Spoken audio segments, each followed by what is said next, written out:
দিনাজপুরের বিরামপুরে খানপুর মডেল সরকারি প্রাথমিক বিদ্যালয়ে ভুয়া ভাউচার দেখিয়ে 2,35,000 টাকা উত্তোলনের অভিযোগ উঠেছে প্রধান শিক্ষকের বিরুদ্ধে।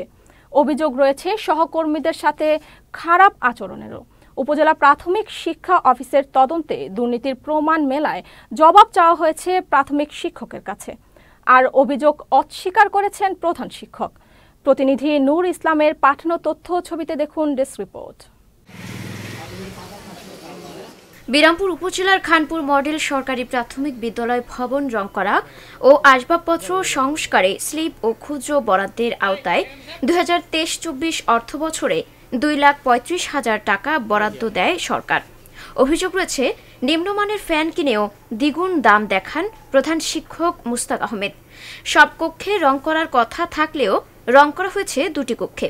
বরাদ্দ অনুযায়ী কাজ না করলেও ভুয়া ভাউচার দেখিয়ে সব টাকা উত্তোলনের অভিযোগ রয়েছে। ক্ষুদ্র মেরামতের হচ্ছে আপনার 2 লক্ষ, স্লিপের হচ্ছে 35,000 টাকা বরাদ্দ। তো এখানে মানে দৃশ্যমান কোনো কাজ দেখতে পাইনি আর কি সেই সময়, যার কারণে অভিযোগ করা। এলাকার লোকজন বলা করতেছে স্কুলের রং সং কিছুই হয়নি। তারপর মনে বেঞ্চ 7 সেট কেনার কথা ছিল, বেঞ্চ ঢুকার নেই, আপনি ভাউচার করছেন। তারপর সাবমার্সিবল এটা হাতে দেন নেই, এটার ভাউচার করেছেন আপনি। তারপর ফ্যান নিয়ে এসে কিনে রাখিছেন, মানে 3400 টাকা ফ্যানের আপনি বিল করছেন, আর গাজি ফ্যান 1700 টাকা দাম। চলতি বছরের এপ্রিলে যোগদানের পর থেকে প্রধান শিক্ষকের বিরুদ্ধে অসৎ আচরণের অভিযোগ করছিলেন বিদ্যালয়ের অন্য শিক্ষকরা।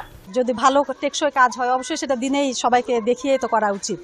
রাতের কাজের মানে একটু হলেও নর্মাল হবে। কিছু কাজ করার পরে কাজটা অফ রাখে, যে আমরা তখন বলি কাজ কি শেষ, প্রথমে বলি শেষ। পরবর্তীতে এলাকাবাসী, অভিভাবক এবং ইউপি মেম্বার জানতে চায়, তখন উনি বলে যে আমার কাজ শেষ। ভাউচার করা ছিল, সেই ভাউচারটা এলাকাবাসীর কাছে কিভাবে গেছে সেটা ধরে বসে এলাকাবাসী, যেটা করা হয়নি কি জন্য। তখন পরবর্তীতে উনি এই যে এই রং টংগুলো দেখতেছেন আপনারা, সেগুলো উনি করছে। তবে অভিযোগ অস্বীকার করেছেন প্রধান শিক্ষক মুস্তাক আহমেদ।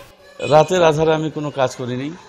রাতের আধারে কি কোনোদিন কাজ করা যায়? ভ্যাট বাদ দিয়ে যে সমস্ত টাকা ছিল সেই সম্পূর্ণ করা হয়েছে এবং কিছু অতিরিক্ত কাজও করা হয়েছে। কিছু লোকজন আমার বিরুদ্ধে অভিযোগ উত্থাপন করে এবং এতে আমার মান সম্মানের হানি ঘটানোর চেষ্টা করে, আমাকে হেয় প্রতিপন্ন করার চেষ্টা করছে। এ বিষয়ে তদন্তে অনিয়মের সত্যতা মিলেছে বলে জানান উপজেলা প্রাথমিক শিক্ষা কর্মকর্তা। বরাদ্দ ছিল 2 লক্ষ টাকা ক্ষুদ্র মেরামত বাবদ আর 70,000 টাকা স্লিপ, যে এস্টিমেটে বলা আছে এস্টিমেটে অনুযায়ী বেঞ্চ মেরামত করেন নাই। আর রঙের যেটা আমি বললাম যে হয়তো মানে গুণগত মানের দিক দিয়ে হয়তো একটা কম বেশি, এটা আমরা বলছি। অভিযোগের পরে উনি আসলে রংটা আরো মানে ভালো করে করছে আর কি। বিদ্যালয়ে অনিয়মের বিরুদ্ধে অবিলম্বে ব্যবস্থা নেবে কর্তৃপক্ষ, এমন প্রত্যাশা স্থানীয়দের।